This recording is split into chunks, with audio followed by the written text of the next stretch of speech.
उसने कहा power of compounding is the 8th wonder of the world.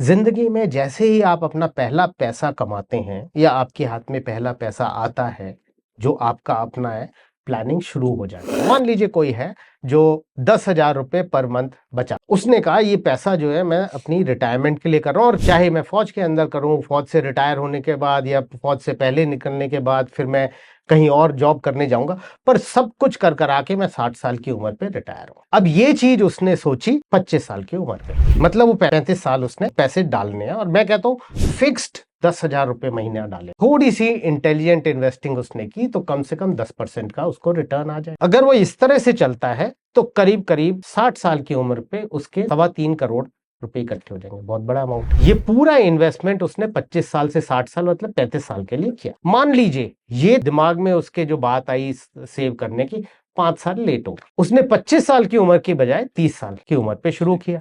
सो 35 साल बचाने की बजाय 30 साल बचाए। अगर मैं आपको फिगर बताऊंगा तो आप सरप्राइज्ड होंगे। ये जो 3.25 करोड़ मैंने बताया, उसकी जगह सिर्फ 5 साल डिले करना, 35 साल इकट्ठा करने की बजाय 30 साल इकट्ठा वो करेगा तो 2 करोड़, 1.25 करोड़ उड़ गया। अगर और 5 साल डिले करता है उसका 1.25 करोड़ इकट्ठा। आप देख रहे हैं किस तरह से कटता है। सिर्फ 5 साल डिले कर रहे हैं, क्या प्रॉब्लम है?